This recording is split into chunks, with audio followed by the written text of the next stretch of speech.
नमस्कार, मी दिनेश खानजी. आपण बघताय न्यूजडंका. सेमीकंडक्टर चिप हा असा विषय आहे ज्याचा संबंध तुमच्या फ्रीजशी, तुमच्या वॉशिंग मशीनशी, घरात जो तुम्ही एसी वापरता त्याच्याशी आहे. संरक्षणासाठी जी क्षेपणास्त्र लागतात, जी रडार यंत्रणा लागते त्याच्याशी आहे. आरोग्यासाठी ज्या MRI मशीन लागतात त्याच्याशी आहे. अनेक गोष्टी अशा आहेत ज्या सेमीकंडक्टर चिप शिवाय निर्माणच होऊ शकत नाही.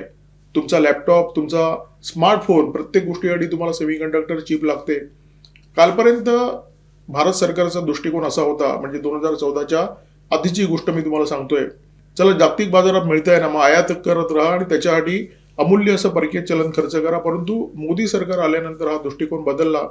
आपण सेमीकंडक्टर मिशन 1.0 राबवलं, त्याच्यानंतर सेमीकंडक्टर मिशन 2.0 सुरू आहे. आता भविष्यामध्ये सेमीकंडक्टर क्षेत्रामध्ये भारताची परिस्थिती कशी राहील असा आपण विचार करतोय. या क्षेत्रामध्ये आपण अव्वल कसे बनवू त्याचा विचार करतोय. आपल्या नीती आयोगाने 29 मे रोजी, म्हणजे कालच्या दिवशी, future of India semiconductor industry हा नवा रोडमॅप जनतेच्या समोर सादर केलेला आहे. भारताच्या उद्योग विश्वाच्या समोर सादर केलेला आहे. अत्यंत महत्वाचा असा हा रोडमॅप आहे. असा रोडमॅप आहे ज्या रोडमॅपमुळे कदाचित भविष्यात आपण सेमीकंडक्टर क्षेत्रामध्ये अव्वल बनू शकतो, नंबर 1 बनू शकतो. आणि याच विषयावर या व्हिडिओमध्ये बोलणार आहोत. परंतु व्हिडिओ सुरू करण्यापूर्वी एक छोटीशी विनंती, आमचा चॅनल सबस्क्राईब करा आणि जर आवडला तर व्हिडिओ लाईक करा, शेअर करा, हाईप करा. तैवान, दक्षिण कोरिया, चीन, अमेरिका या देशांनी सेमीकंडक्टरच्या निर्मितीमध्ये खूप मोठी आघाडी घेतलेली आहे. सध्या सेमीकंडक्टर चिप बनवण्यासाठी सिलिकॉनचा वापर केला जातो आणि या क्षेत्रामध्ये तैवान, चीनचा प्रचंड दबदबा आहे. जर भारताला या क्षेत्रामध्ये आघाडी घ्यायची असेल तर नवं काहीतरी करावं लागेल, नव्याचा विचार करावा लागेल.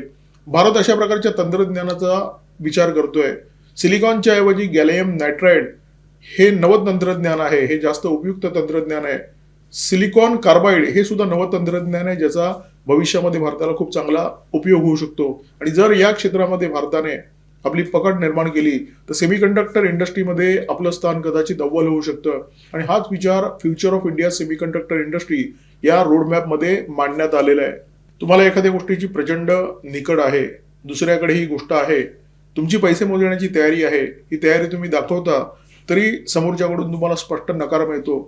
तुमचा अहंकार दुखावला जातो, परंतु तुम्ही अजिबात आदळापट करत नाही, शांत बसता, सकारात्मकपणे घेता आणि ज्या गोष्टीचा तुम्हाला नकार देण्यात आलेला आहे त्याच गोष्टीची निर्मिती तुम्ही भारतामध्ये करून दाखवता. ही गोष्ट भारताच्या बाबत अनेकदा झालेली आहे. भारताच्या शास्त्रज्ञांनी असे अनेक नकार पचवलेले आहेत आणि या नकारातून सकारात्मकतेने त्या गोष्टींची निर्मिती भारतामध्ये केलेली आहे. आपल्याला क्रायोजेनिक इंजिन नाकारण्यात आली, भारताने त्याची निर्मिती भारतामध्येच केली. 1999च्या कारगिल युद्धाच्या दरम्यान अमेरिकेने आपल्याला GPS लोकेशन देणं नाकारलं. भारताने या GPS ला उत्तर दिलं नाविक या प्रणालीने. 2016 साली राफेल विमानांसाठी आपण फ्रान्स बरोबर करार केला होता. फ्रान्सच्या राफेल विमानांमध्ये गॅलियम नायट्राइडची सेमीकंडक्टर चिप वापरण्यात येते. हे तंत्रज्ञान आपण फ्रान्सकडून मागितलं, परंतु फ्रान्सने नकार दिला आणि कारण दिलं की हे तंत्रज्ञान अत्यंत संवेदनशील आहे आणि सामरिकदृष्ट्या अत्यंत महत्वाचं आहे. त्यामुळे हे तंत्रज्ञान आम्ही भारताला देऊ शकत नाही, ट्रान्सफर ऑफ टेक्नॉलॉजी करू शकत नाही. राफेलवर जी रडार आहेत त्या रडारमध्ये हे तंत्रज्ञान वापरलं जातं आणि त्याच्यामुळे रडारची जी अचूकता आहे ती अनेक पटीने वाढते. हे तंत्रज्ञान भारताला आपल्या सुखोई आणि तेजस या विमानांमध्ये वापरायचं होतं, परंतु फ्रान्सकडून स्पष्ट नकार मिळाला. फ्रान्सने दिलेला नकार हे भारतीय शास्त्रज्ञांसाठी आव्हान होतं आणि भारतीय शास्त्रज्ञ अशा प्रकारची आव्हानं स्वीकारायला आता तयार झालेले आहेत. DRDOची दिल्लीमध्ये एक प्रयोगशाळा आहे, सॉलिड स्टेट फिजिक्स लॅबोरेटरी. या प्रयोगशाळेतल्या शास्त्रज्ञांनी कंबर कसली, त्यांनी कामाला सुरुवात केली. हैदराबादमध्ये आणखी एक प्रयोगशाळा आहे, gallium arsenide enabling technology centre. या दोन्ही प्रयोगशाळातले जे शास्त्रज्ञ आहेत ते कामाला लागले. रात्रंदिवस काम सुरू होतं. अखेर तो दिवस उजाडला ज्या दिवशी आपण गॅलियम नायट्राइड सेमीकंडक्टर चिप बनवण्यामध्ये यश मिळवलं. मार्च 2023 पर्यंत अनेक चाचण्यांनंतर ही चिप सिद्ध झाली आणि 2026च्या जानेवारी महिन्यामध्ये सरकारने अधिकृतपणे घोषणा केली की आता संरक्षण दल ही चिप वापरणार आहे म्हणून. आपल्या शास्त्रज्ञांनी त्यांच्या बुद्धीची चमक पुन्हा एकदा जगाला दाखवून दिली, जगाला पुन्हा एकदा थक्क केलं.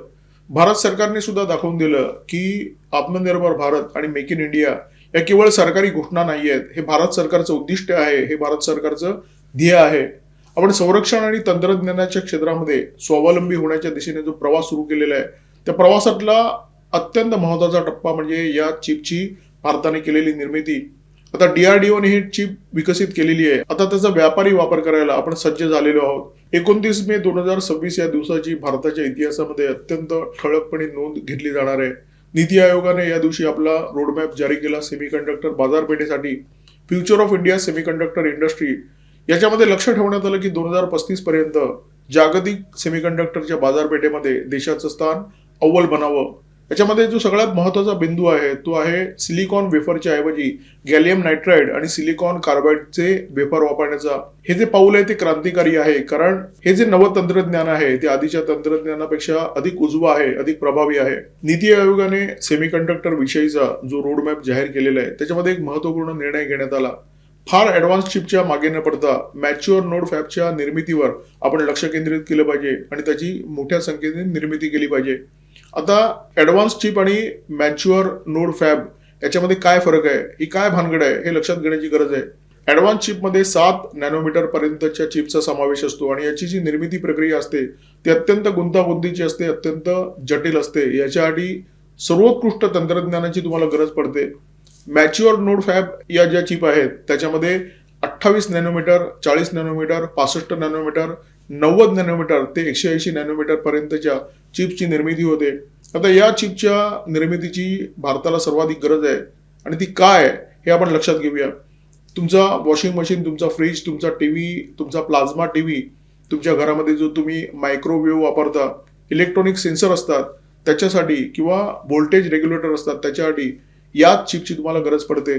या चिपची आपण सर्वाधिक प्रमाणामध्ये आयात करतो, याच्यासाठी सर्वाधिक परकीय चलन आपण खर्च करत असतो. त्याच्यामुळे याची जर आपण निर्मिती केली तर चिपच्या बाबतीत आपण जवळजवळ 50% स्वयंपूर्ण होऊ शकतो, स्वावलंबी होऊ शकतो आणि आपलं खूप मोठ्या प्रमाणात परकीय चलन वाचू शकतं.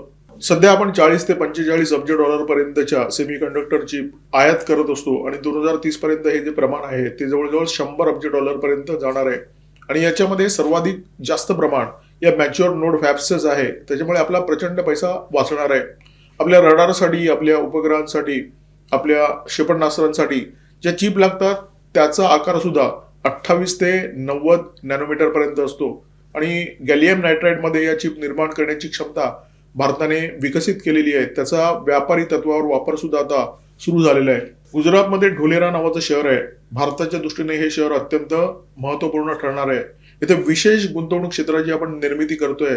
इथे भारताची सिलिकॉन व्हॅली आपण बनवतोय. अशा प्रकारची सिलिकॉन व्हॅली जी अमेरिकेच्या सिलिकॉन व्हॅलीपेक्षा सुद्धा भारी असेल.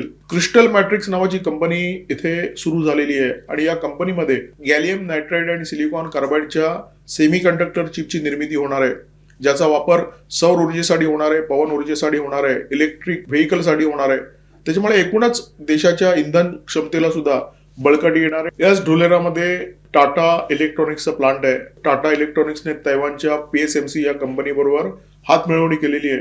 अलीकडेच पंतप्रधान नरेंद्र मोदी यांचा नेदरलँड दौरा झाला आणि त्या नेदरलँड दौऱ्यामध्ये नेदरलँडची कंपनी ASML जी जगातली एकमेव कंपनी आहे जी लिथोग्राफी मशीनची निर्मिती करते, त्या कंपनी सोबत सुद्धा टाटा इलेक्ट्रॉनिक्सचा हा करार झालेला आहे आणि या लिथोग्राफी मशीन लवकरच या टाटा इलेक्ट्रॉनिक्सच्या प्लांटमध्ये दाखल होतील अशा प्रकारची शक्यता आहे.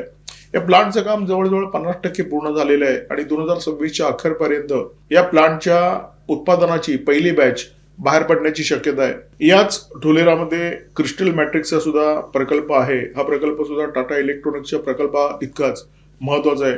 5 मेला केंद्रीय मंत्रिमंडळाची जी बैठक झाली त्या मंत्रिमंडळ बैठकीमध्ये या क्रिस्टल मॅट्रिक्सच्या प्रकल्पासाठी 3,936 कोटी रुपये मंजूर करण्यात आले आणि इथेच आपल्या गॅलियम नायट्राइड आणि सिलिकॉन कार्बाइडच्या सेमीकंडक्टर चिप बनणार आहेत. क्रिस्टल मॅट्रिक्सचा जो प्रकल्प आहे त्या प्रकल्पामध्ये दरवर्षी 24,000 गॅलियम नायट्राइडचे वेफर बनतील आणि जवळजवळ 72,000 चौरस मीटर डिस्प्ले पॅनल बनेल. हा प्रकल्प अत्यंत महत्वाचा आहे. 5 मे रोजी या प्रकल्पाला मंजुरी मिळाली आणि पुढच्या 22 महिन्यानंतर इथे प्रत्यक्ष उत्पादन सुरू होईल. म्हणजे साधारण 2028च्या मार्च एप्रिल महिन्यापर्यंत इथे उत्पादनाला सुरुवात होईल, ज्याचा लाभ या देशाच्या अर्थकारणाला होणार आहे, या देशाच्या विकासाला होणार आहे. गॅलियम नायट्राइड काय किंवा सिलिकॉन कार्बाइड काय या नेक्स्ट जनरेशन सेमीकंडक्टर चिप आहेत. आपण सिलिकॉन चिपला बाजूला का ठेवलं? कारण या ज्या गॅलियम नायट्राइड आणि सिलिकॉन कार्बाइडच्या ज्या चिप आहेत त्या जास्त तापमानामध्ये, हाय व्होल्टेजमध्ये आणि बेस्ट फ्रिक्वेन्सीवर काम करू शकतात. त्याच्यामुळे याचा वापर रडारमध्ये होतो, क्षेपणास्त्रामध्ये होतो, इलेक्ट्रॉनिक वॉरफेअरमध्ये होतो. गॅलियम नायट्रेट आणि सिलिकॉन कार्बाइडच्या सेमीकंडक्टर चिपमुळे इलेक्ट्रॉनिक व्हेकलच्या ज्या बॅटरी आहेत त्यांची कार्यक्षमता वाढणार आहे. त्या चार्ज करायला जो वेळ लागत होता त्या वेळेमध्ये खूप कपात होणार आहे. या बॅटरीचं वजन कमी असेल त्यामुळे स्वाभाविकपणे वाहनाचं सुद्धा वजन कमी होणार आहे. या सेमीकंडक्टर चिपमध्ये सिलिकॉन चिपच्या तुलनेमध्ये उच्च फ्रिक्वेन्सीवर काम करण्याची क्षमता असते. त्यामुळे याचा वापर टेलिकॉम टॉवरमध्ये होतो, बेस स्टेशनमध्ये होतो. याच्यामुळे होतं काय, तुमचा डेटा ट्रान्सफर अत्यंत वेगवान पद्धतीने होऊ शकतो. तुम्ही सौर ऊर्जा निर्माण केली, तुम्ही पवन ऊर्जा निर्माण केली आणि ही ऊर्जा जेव्हा तुम्ही मुख्य ग्रीडकडे पाठवत असता तेव्हा अनेकदा विजेचं नुकसान होतं. या नव्या प्रकारच्या सेमीकंडक्टर चिपमुळे येत्या काळामध्ये हे नुकसान टळणार आहे, तुमची वीज वाचणार आहे, अर्थात तुमचा पैसा वाचणार आहे. 2014 पर्यंत भारतामध्ये प्रचंड मोठा धोरण लघवा होता. म्हणजे आपल्याला एखाद्या गोष्टीची गरज आहे तर त्या गोष्टीची निर्मिती भारतात न करता सतत दुसऱ्या देशांच्या तोंडाकडे बघत राहायचं आणि त्याचा फायदा विदेशातल्या महासत्ता घ्यायच्या, विकसित देश घ्यायचे. जेव्हा अडीतटीची वेळ असायची तेव्हा हे देश भारताचा हात पिळगळण्याचं काम करायचे, भारताला अक्षरशः गुडघ्यावर आणायचे. सेमीकंडक्टर सारखी गोष्ट, जी गोष्ट भारतामध्ये 1989 पर्यंत तयार होत होती, आपल्या हरियाणामध्ये सेमीकंडक्टर प्रयोगशाळा होती, परंतु ती प्रयोगशाळा जाळून भस्मसात करण्यात आली. त्याच्यानंतर सेमीकंडक्टर या प्रांतामध्ये भारताचं जे कर्तृत्व होतं ते शून्य राहिलं. 2014 नंतर या क्षेत्राकडे आपण पाहायला सुरुवात केली. नरेंद्र मोदी सत्तेवर आल्यानंतर आपण सेमीकंडक्टर मिशन 1 म्हणजे 1.0 राबवलं. त्याच्यानंतर आपण सेमीकंडक्टर मिशन 2.0 राबवतोय. भारतात टॅलेंटची कधीच कमतरता नव्हती, फक्त या टॅलेंटला दिशा देण्याची गरज होती. भारतात तुम्हाला सेमीकंडक्टर उद्योगाची निर्मिती करायची होती. त्याच्यासाठी सगळ्यात महत्वाची गोष्ट होती या देशामध्ये सेमीकंडक्टर इंडस्ट्रीसाठी आवश्यक इकोसिस्टीम बनवणं. इंडिया सेमीकंडक्टर मिशन 1.0च्या अंतर्गत आपण हे काम पूर्ण केलं. या देशामध्ये सेमीकंडक्टर उद्योगाला लागणारी इकोसिस्टीम बनवली.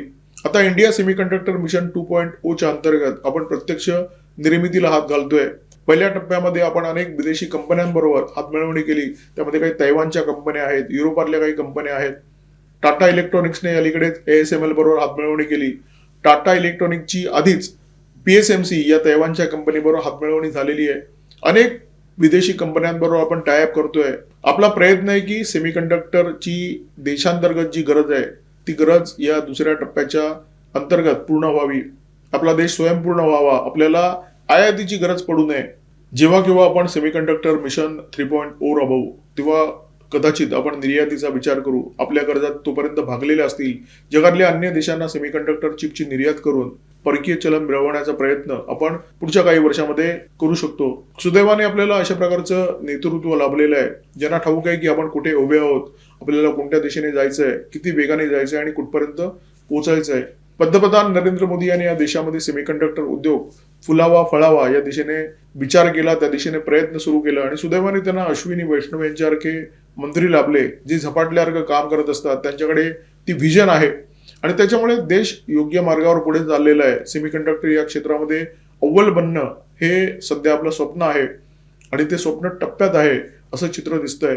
या व्हिडिओमध्ये तुर्तास इथेच थांबतोय. व्हिडिओमध्ये माझ्यासोबत होते cameraman Omkar Bhagwat, video editor Ajay Shelke. Video जर आवडला असेल तर लाईक करा, शेअर करा, कॉमेंट बॉक्समध्ये भरभरून व्यक्त व्हा. सबस्क्राईब करा न्यूज डंका सोबत, सबस्क्राईब करा बीज डंका सुद्धा आणि बेल आयकॉन दाबायला अजिबात विसरू नका. नमस्कार, धन्यवाद.